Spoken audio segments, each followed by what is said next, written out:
안녕하세요. 오늘은 사회보장과 의료보장제도에 대하여 공부하도록 하겠습니다. 사회보장과 의료보장제도의 필요성을 먼저 살펴보면 그 개념을 먼저 보겠습니다. 건강 문제는 남녀노소를 불문하고 누구에게나 가장 흔히 발생하는 현상으로서 지대한 관심을 끄는 개인 문제이면서 동시에 사회 문제입니다. 그러므로 의료보험 혹은 건강보건보장제도는 국가의 복지 비용 가운데 가장 많은 비중을 차지하는 사회복지제도이죠. 단순히 의료 문제를 넘어서 사회적, 정치적 영역과 밀접하게 관련되어 있습니다.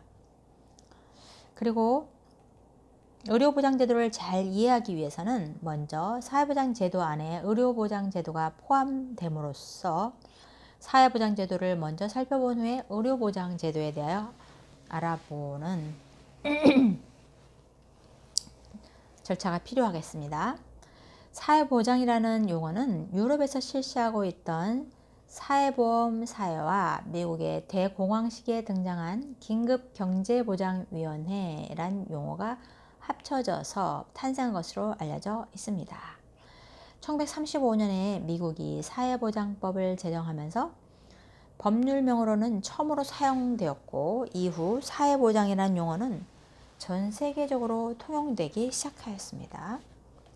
이 사회보장이라는 개념에 대해서 제2차 세계대전 후 국제노동기구의 사회보장의 길에서 제시한 사회보장은 사회 구성원들에게 발생하는 일정한 위험에 대해서 사회가 적절하게 부여하는 보장이라고 정의하면서 그 구성요소로 전체 국민을 대상으로 해야 하고, 두 번째 최저생활이 보장되어야 하고, 세 번째 모든 위험과 사고가 보호되어야 할 뿐만 아니라 네 번째 공공의 기관을 통해서 보호나 보장이 이루어져야 한다고 하였습니다.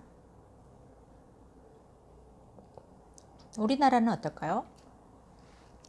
우리나라는 1962년 제5차 개정헌법 제30조 제2항에서 처음으로 국가는 사회보장의 증진에 노력하여야 한다. 국가는 사회보장의 증진에 노력해야 한다라고 규정하여서 국가적 의무로서 사회보장을 천명하였죠. 이에 따라서 1963년 11월 5일 법률 제1437호로 전문 7개조의 사회보장에 관한 법률을 제정하였습니다. 그 후 1980년 제8차 개정헌법에서는 사회보장이라는 용어와 사회복지라는 용어를 병기하였습니다. 그리고 사회보장기본법 제3조 1호에 의하면 사회보장이란 출산, 양육, 실업, 노령, 장애, 질병, 빈곤 및 사망 등의 사회적 위험으로부터 모든 국민을 보호하고 국민 삶의 질을 향상시키는 데 필요한 소득, 서비스를 보장하는 사회보험 공공부조 사회서비스를 말한다 라고 정의하고 있습니다. 또한 사회보장의 개념에 대해서는 개인적, 국가적, 시대적, 학문적 관점에 따라 매우 다양하게 인식되고 있습니다.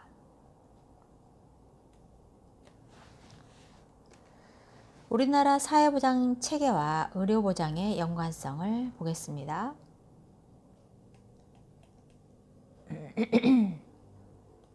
의료보장제도는 사회보장의 일부로서 국민의 예측할 수 없는 질병의 발생 및 건강권을 보호하기 위하여 요구되는 필요한 보건 의료 서비스를 국가나 사회가 제도적으로 제공하는 것을 말하며 건강보험, 의료급여, 산재보험을 포괄합니다. 이 제도는 상대적으로 국민에게 과다한 재정의 부담을 경감시킬 수 있으며 의료 수혜, 불평등을 해소하기 위한 사회적 국가적 노력이라고 할 수 있습니다. 의료보장제도의 필요성은 사회계층 간 의료 수혜의 불평등이 심화되고 의료 이용도의 소득계층별, 지역별, 성별, 직업별, 연령별 차이가 사회적 불만의 한 원인으로 대두되고 보건의료 서비스가 의식주 다음 제4의 기본적 수요로 인식됨에 따라 의료보장제도의 필요성이 나날이 높아지고 있습니다. 그러므로 우리나라 의료보험 정책을 알아보기 전에 각국의 의료보험 정책을 알아보겠습니다. 각국의 의료 정책을 살펴보면 먼저 미국의 의료보장 체계는 크게 공적 의료보장제도와 민간 의료보험으로 구분할 수 있습니다. 민간 의료보험으로는 대부분의 국민들은 고용주가 지원하는 건강보험을 민간보험사를 통해 제공받고 있고, 정부가 운영하는 공적 의료보장제도로 메디케어와 메디케이드로 되어 있습니다. 공적의료보험제도 메디케어는 1965년 런던 비 존슨 대통령이 입법화했으며 국가에서 의료비를 지원해주는 프로그램으로 연방정부에 운영하며 수입에 관계없이 65세 이상을 대상으로 합니다. 메디케이드는 민간보험을 가입하기가 어려운 저소득층, 65세 이상 노인과 장애인에게 혜택을 주는 의료보장 제도라고 할 수 있습니다. 연방정부에 의해 지원받는 재원은 취약계층의 임산부, 어린아이, 노인 등 특정한 저소득층을만을 보호 대상으로 하고 있어서 많은 저소득층은 혜택을 받지 못하고 있습니다. 메디케이드는 연방정부의 보조와 주정부 자체의 비용으로 주정부에 의해 운영되고 있는데요. 만약 두 가지 프로그램에 해당되지 않는 사람들은 민간보험에 가입해야 합니다. 공공보험 종류는 메디케어는 파트 A부터 파트 D까지 분류됩니다. 파트 A는 입원 서비스에 대한 것으로 병원 입원, 전문 요양기관 입소, 호스피스 가정치료 등에 대한 급여를 제공하고, 파트 B는 보충적 보험으로 원하는 사람들은 별도의 보험료를 내고 가입하며 주로 의사에 대한 진료비, 병원 외래 서비스, 임상검사 등에 대한 급여를 제공합니다. 이것은 의료공제를 통해서 정부에서 80% 지원하고 환자는 20%를 부담해야 합니다. 파트 C는 환자의 20% 비용을 지불하기 위해 만들어졌고요. 파트 A, B에 가입해야지만 가입할 수 있습니다. 파트 C는 메디케어 어드밴티지 플랜이라고도 할 수 있으며, 돈을 더 지불하면 치과와 안과에 대한 보장 혜택이 더 주어지는 것입니다.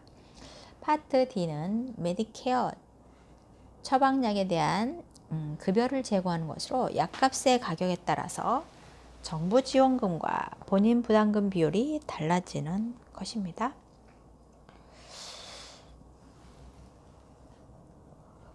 자, 미국의 민간보험 구조를 살펴보겠습니다.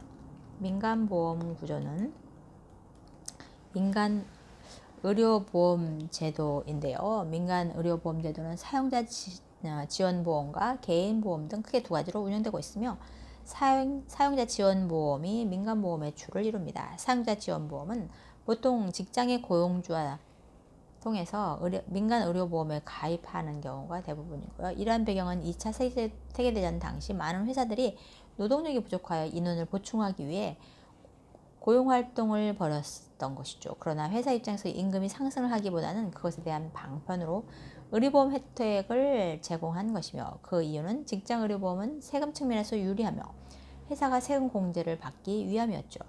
노동자의 병력에 관계없이 동일하게 의료보험을 제공하는 집단적 의료 방식은 1930년대 말까지 계속 확대되었어요. 당시 최초로 시작된 민간보험인 카이저 보험은 의료 서비스를 제공할 뿐만 아니라 병원과 진료소 등의 자체 공급 구조를 가질 정도로 확대되었죠. 이것이 민간 의료보험의 시초이고, 1970년대 이후 시작된 관리의료의 구조적 토대가 마련되었죠. 관리의료란 어떤 집단의 의료를 의사 집단에게 도급을 주는 건강관리 방식을 말합니다. 이것은 예방적인 방법을 통해 시민의 건강을 증진시키며 의료 서비스 수요를 줄임으로써 의료비 지출을 최소화하는 목적에서 시작하였죠. 개인보험은 사용자 지원 보험에 가입할 수 없는 대상자를 위한 것으로, 자영업자 외에 퇴직자를 주요 고객으로 하고 있습니다. 개인은 의료 이용 경력이나 건강 수준을 고려하여 개인별로 보험료를 달리 적용할 수 있습니다. 자, 미국 의료 구조의 문제점을 살펴보겠습니다. 첫째, 오바마 대통령 개혁 안이 통과되기 전까지 미국 의료 시스템은 합리적인 경쟁을 통해 가격을 낮출 만한 조합이 거의 없어 협력의 주도권을 갖지 못했기 때문에 민간 보험 회사는 마치 스스로를 독과점 회사인 것처럼 행동했죠. 보험회사들은 손해는 최선으로 이익은 최대화하였고 의료 서비스 제공자 병원들은 보험회사에 청구를 하기만 하면 되기 때문에 높은 가격으로 책정하였죠. 둘째, 민간 의료비가 비싸기 때문에 가난하고 아픈 사람들은 보험에 가입하지 못해 병을 심각하게 키우고 결국은 엄청난 의료비용을 지출하게 만들어 병원이나 의료 시스템의 비용을 상승시키고 효율을 낮게 만드는 문제를 가지게 되었습니다. 세 번째, 2008년 미국의 글로벌 경제 위기가 발생하면서 특히 중소기업에서 고용주가 직장 의료보험 혜택을 거부하는 일들이 많이 발생하여 효율적이고 원활한 시장적 원리가 작동하지 못하여 비판을 받는 어려움도 있었습니다. 넷째, 젊고 건강한 비보험자의 문제의 심각성이 대두되었는데 비보험자가 만약 아프게 되면 보험에 가입하기 힘들거나 가입하더라도 보험 전의 병에 대해서는 보험이 적용되지 않아서 비싼 의료비를 지불하게 되는 난관에 부딪히게 되었습니다. 그런 여러 가지 이유로 오바마 정부는 의료보험 개혁을 시작하였고 건강보험 가입 의무화를 진행하였죠. 그래서 건강보험 가입 의무화를 진행하였는데 오바마 행정부의 건강보험 개혁은 건강보험의 적용 원칙 및 보험자 규제 방식을 근본적으로 변화시키고 보건의료체계에 대한 국가의 역할을 강조함으로써 미국 의료보장체계의 패러다임적 전환을 가져왔다고 평가받고 있습니다. 오바마 정부 시기 동안 개혁법안의 통과로 인해서 이제 모든 미국 시민은 건강보험에 가입해야 하는 의무가 생기게 되었죠. 이로 인해서 일반 개인 대상자들이 건강보험 가입을 거부할 경우 2014년부터 소득의 1%를 내야 했고 2016년부터는 소득의 2.5%의 큰 액수를 벌금으로 내야 했습니다. 단 생계가 곤란한 저소득층과 종교적 목적에 따른 가입 거부, 인디언 급여 적용 기간이 3개월 미만인 자, 불법 이민인 자, 수감자, 세금 보고 기준 이하의 소득 가진 자 등은 제외토록 규정하고 있습니다. 또 사업장에서의 근로자들이 건강보험 가입을 최대한 유도해내기 위한 방안으로 50인 이상 고용하는 기업주가 근로자와 그 가족에게 건강보험 가입 지원을 하지 않을 경우에는 직원 1인당 2,000달러의 벌금을 기업에게 부과하기도 했죠. 이와 함께 200인 이상 사업장에 신규로 고용된 정규직은 자동적으로 고용주 지원 건강보험에 가입되도록 규정하였습니다. 또한 중소기업 사업자가 근로자와 가족에게 건강보험을 제공하는데 사용한 비용의 최대 50%까지 세금 공제를 받을 수 있게 했습니다. 자, 그리고 건강보험 개혁의 평가를 보면 미국 건강보험 개혁법의 가장 큰 의미는 건강보험의 적용 원칙이 바뀌었다는 것이죠. 건강보험 개혁으로 모든 미국 국민들은 건강보험에 가입해야 했고 그렇지 않은 경우 벌금이 부과되었죠. 물론 법적 강제가 아닌 미가입 시 벌금을 부과하여 건강보험 가입을 유도하는 것이지만 이는 기존 건강보험의 적용 원칙을 바꾸는 가장 큰 변화라 할 수 있겠습니다. 또한 개혁 전 미국의 메디케어와 메디케이드는 공적제도 운영에서 정부의 역할이나 개입은 제한적이었으나 이번 개혁을 통해 공적제도의 적용 대상 확대, 보장성 강화, 재정 지원을 확대하여 정부의 역할을 강화하였죠. 다음으로 민간보험 관련 규제를 강화하는 것 역시 개혁의 큰 부분으로 개혁 후 미국의 민간보험사의 운영은 자유시장 원칙에 의거한 자율적 운영이 아닌 민간보험사의 상품과 판매, 운영 등을 전국적으로 규제하고 소비자 보호 기능을 강화하며 주별로 건강보험거래소를 설립하여 이것을 통해 보험 상품을 비교 구매하도록 하되 이에 대한 관리 감독을 강화하였죠. 이는 민간보험 역시 일정 부분 공공성을 강화하고 경쟁과 효율 원칙을 추구하고자 한 것이라 할 수 있겠습니다.